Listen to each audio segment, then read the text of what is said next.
On this episode of the ACSELL Cast, we're speaking with Silvia Bordoli and Alberto Soraci of Area Science Park to talk about the region's good practice, the ARGO system. We cover how the good practice came to be and what your region can learn from the work that they have done. And so here's our episode. And so thanks, guys, so much for joining us. We were so fortunate to have already visited you a little bit ago, after all these pandemic years, which have really kind of plagued our ACSELL project, and the core of, really having some exchange of experience and learning from each other and seeing the different good practices and being local, having just had more access to that information. But anyway, so we were able to visit you, and so thanks for joining us on this podcast. But I think it would be good if maybe you guys could introduce yourselves, who you are and what you do at Area Science Park. Hello, everyone. Thank you for inviting us to this podcast. My name is Silvia Bordoli. I am Research Fellow in Area Science Park since 2019. As for my academic background, I graduated in Diplomacy and International Cooperation and carried out different working experiences in institution in the field of international relations.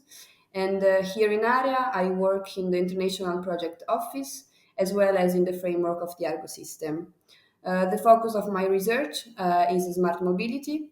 However, here I have the chance to follow activities related also to institutional and international relations. Hi, I'm Alberto Soraci. I'm a technologist and I work in the department that is following the support to the startup for enterprise development and business creation.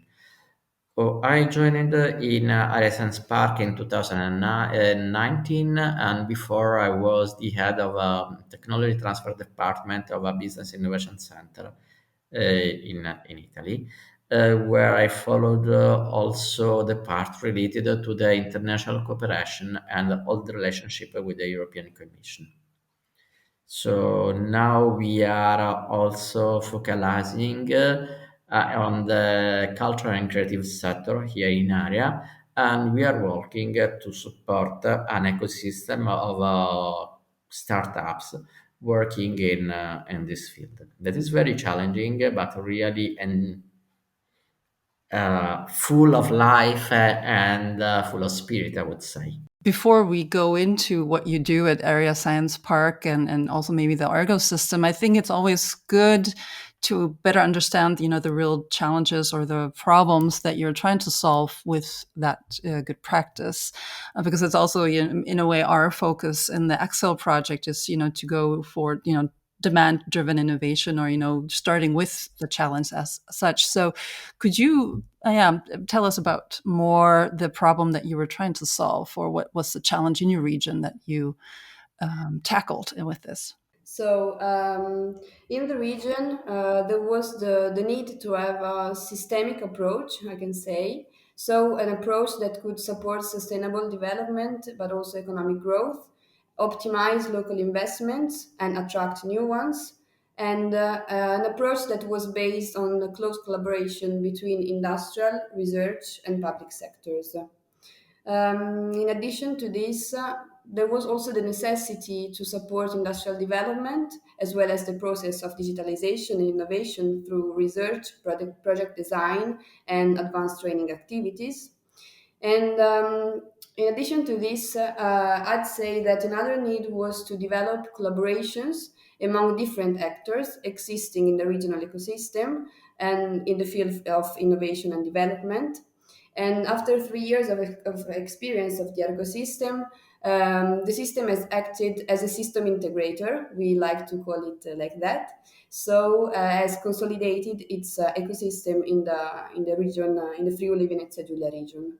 What we are trying to do, using acting in on several levels and using several instruments, is to really integrate the ecosystem and the actors that are working at the several level in the ecosystem.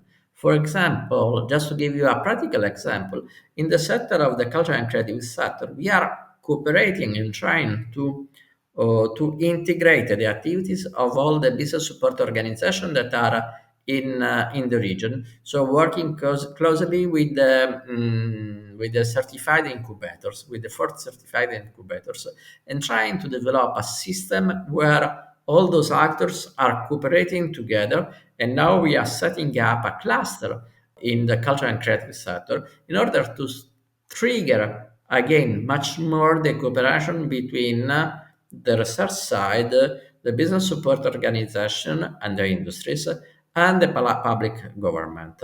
So all this is under the support and the government of the region, Friuli Venezia Giulia region, that is acting as a system integrator, a system orchestrator for the regional development.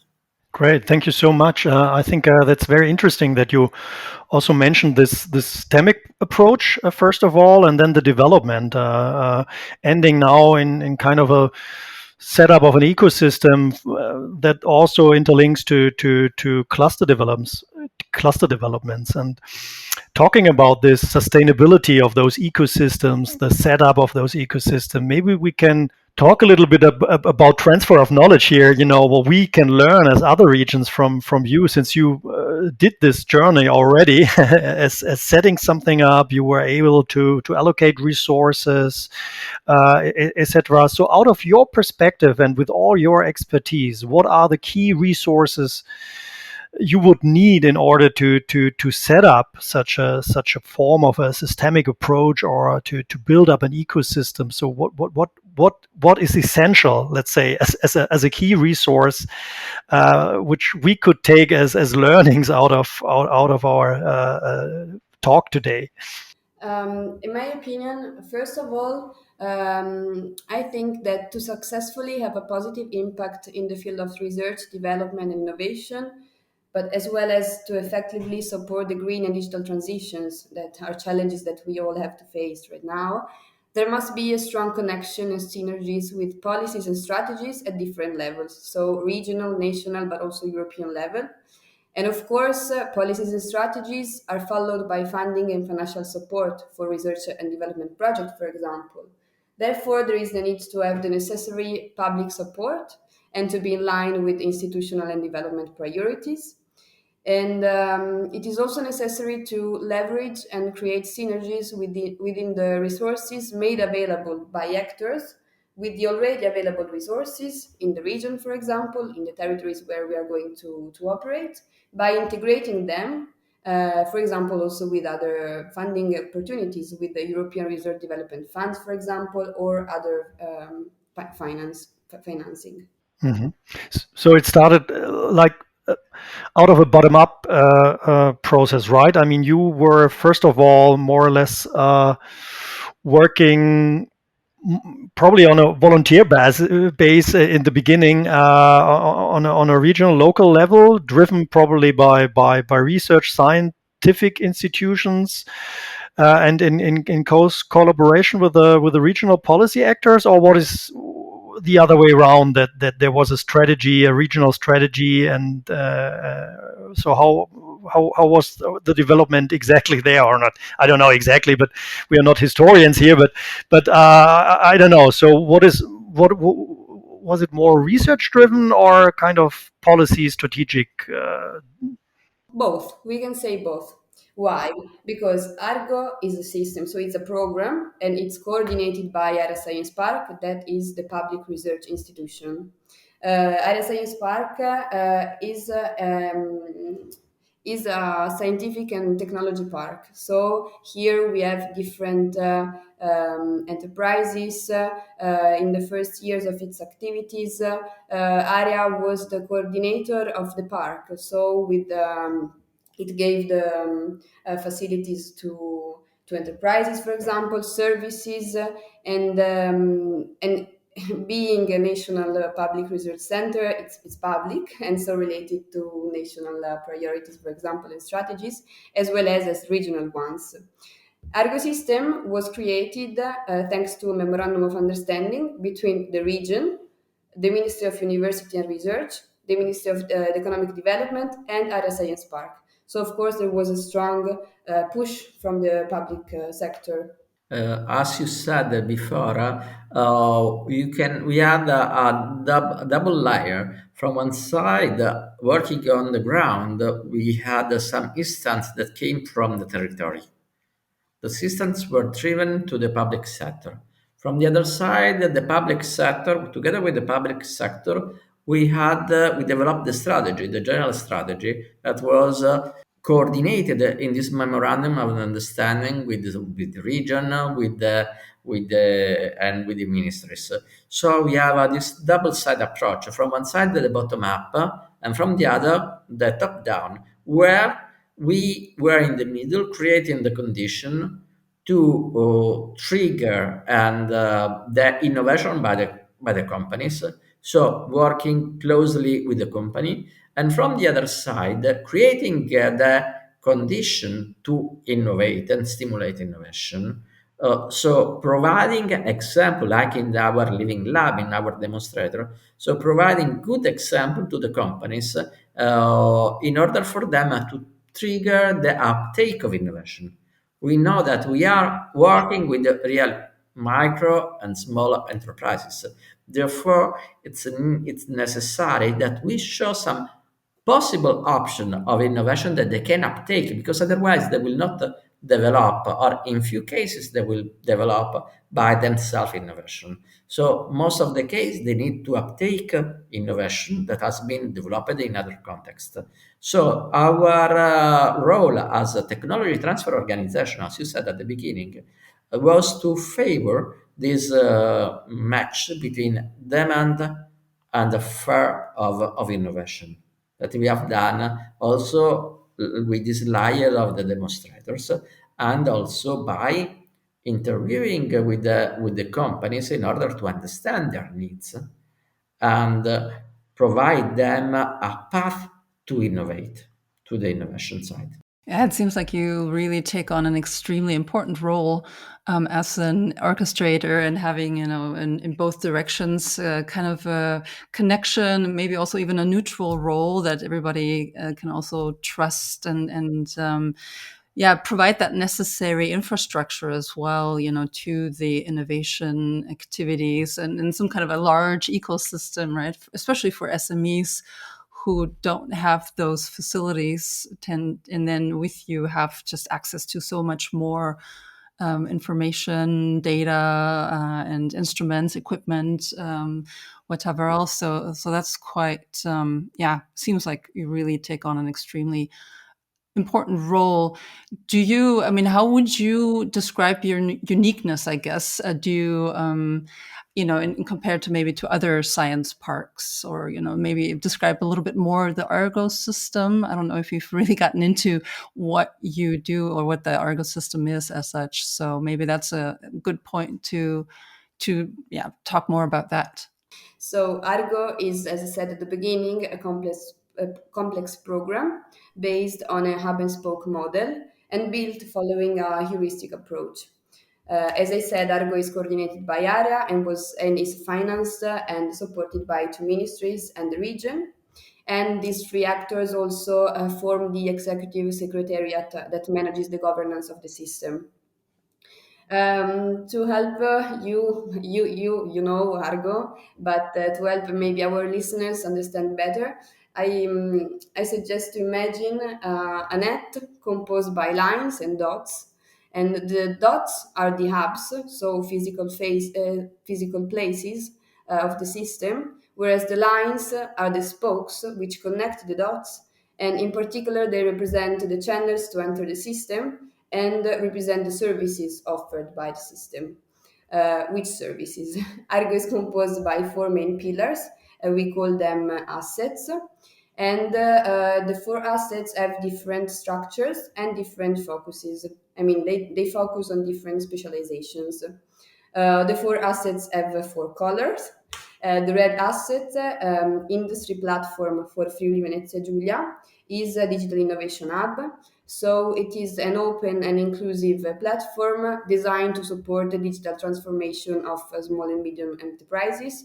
and training in the field of digitalization. The blue asset, open lab and technology platforms, has a focus on life sciences and in particular on innovative materials, genomics and epigenomics, and structural biology, sorry, and operates for the development of regional research infrastructures to support basic and applied research.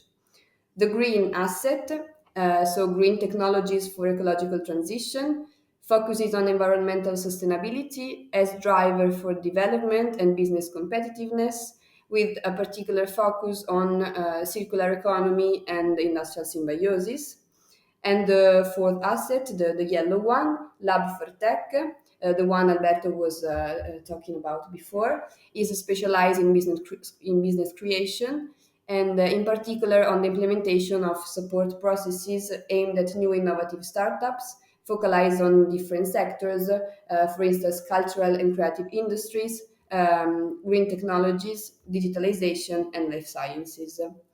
Another important thing we haven't said already said is that the system and its assets, also taking back to the concept of hub and spoke, is as consolidated in the regional territory, but is a national system that is widening in other Italian regions right now, and the national extension, let's say, is possible since the facilities and research infrastructures, so the physical places, can be replicated, and the services, so the spokes, can be extended in other territories. And I think this is really the added value of the system, because as we said, it has consolidated here in the region and has created its ecosystem, and it's working because for the first 3 years of activity, it was able to create this ecosystem and to be the system integrator.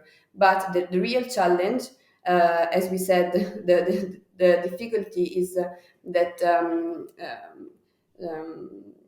too often there are many actors that do not dialogue and do not collaborate. But if we want really to boost the development and sustainable development in particular, we have to aggregate and create this dialogue and work together. And of course, so this cannot be limited to one territory, one region, but we hope that the system will grow and effectively operate as it did here in other in other Italian regions. Yeah, as you said, the challenge was really to build the system, to build the net. Just if you think in the asset red, where we have the Digital Innovation Hub, we have something like 29 different actors that before they didn't cooperate. So now the challenge is to pull together and to find a sort of common interest for all the actors of the ecosystem. So in this hub and spoke model, now the challenge is to create more spoke that done by large partnership that can cooperate like in a net. So, and to avoid the duplication of services, but maybe one of the successful characteristic of the system is that the central hub area, in this case, will provide services for the member of the net. So there is an interest for the member of the net to be part in the net because they will receive services and tools and equipment and research facilities by the hub.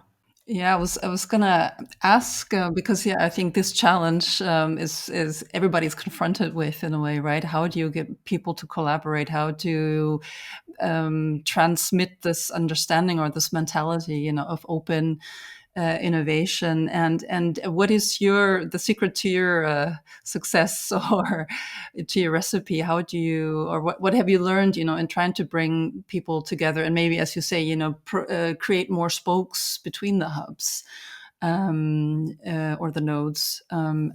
Yeah. Is there any learning that you can share as far as the collaboration aspect is concerned, considering, of course, or realizing that it's really difficult? This is not really an advice, but maybe more a call addressed to the public administrations, for example.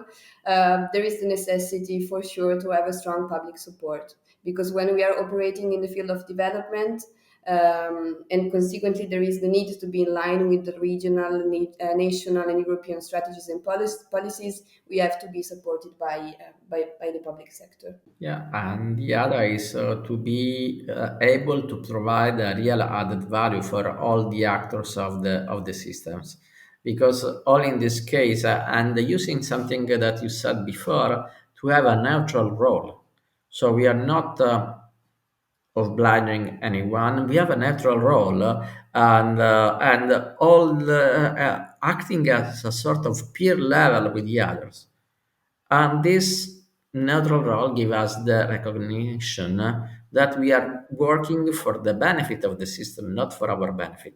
Yeah, and I think you also were saying, I think communication is just real basic communication seems so critical as well. As far as that is concerned, and just talking about it and talking to each other and yeah. Yeah, and obviously to allocate resources that you are capable of doing that, that someone is able to provide coordination, that someone has the means to invite people to collaborate, to organize workshops, etc. And probably that needs more focus than just looking at one project. So I think this institutionalization of this developments, I think I take as a learning from you, that it is very important to have this,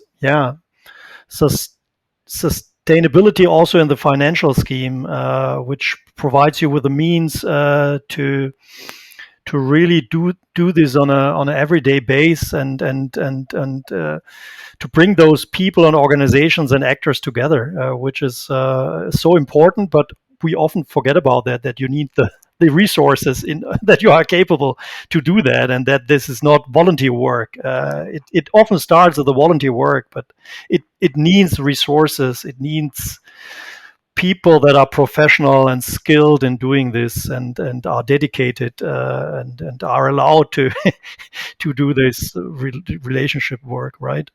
You are absolutely right. And you said a word that is extremely important in this point is that you use it. This is not a project, it's a program. So it's not the typical 3 years project that you start and you close after 3 years. This is a program that will take at least 10 years.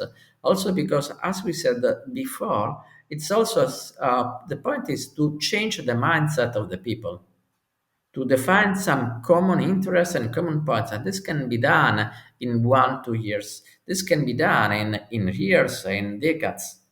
Because until now we have been used to think and to work in silos.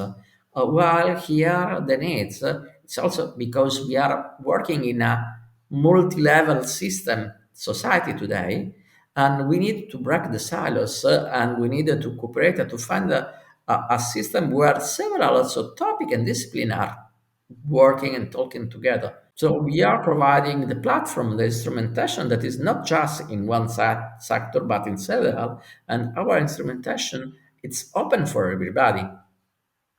Everybody can use it, and the resources are for everybody.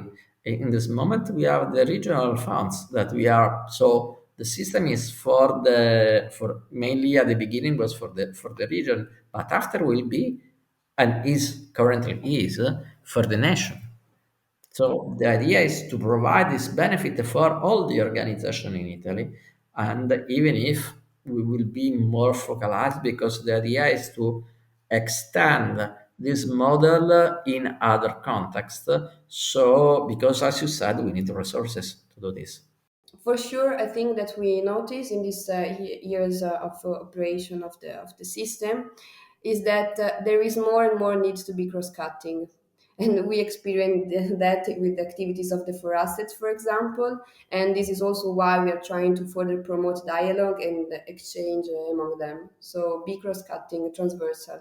Yeah, and I think it seems for that it needs time, and it needs, as also I think Alberto was saying, it's a program. You need that stability in a way as well to be able to build up those relationships, and also have people understand that this is a place where they can go, where it's available to them, and also be able to adequately communicate that added value to everybody to understand what it's worth. So yeah, sounds like you're on a good way. From what I understand, you have also several living labs that are active within the Area Science Park and the ARGO system. And I think specifically the IP for Friuli Venezia Giulia, or FVG, might be interesting in that respect. Could you tell us a little bit more about it? Of course. IP for Friuli Venezia Giulia is our digital innovation hub. It's a regional digital innovation hub. In fact, we have four different living labs, one based in Trieste, and the four living labs have different technology specializations. So the one here in Trieste is focused on simulation and optimization. We have one in the mountain area with a focus on IoT, Internet of Things. One in Udine, a city near Trieste, with a focus on artificial intelligence. And another one in Pordenone that has a focus on advanced manufacturing. Those services offered by the Digital Hub are let's say the services of European digital hubs. So we have four types of services. The first one is the test before invest. So we have these facilities where enterprises can test technologies before they invest in them.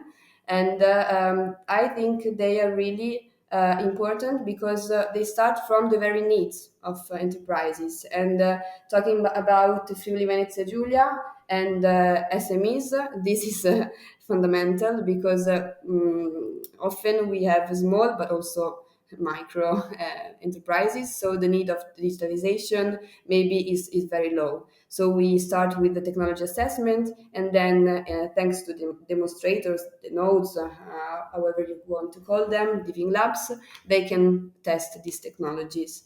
The other three services are networking and ecosystem. So becoming part of the ecosystem of ARGO and the industry platform for Friuli Venezia Giulia, of course, enterprises have access to network, also, for example, European networks.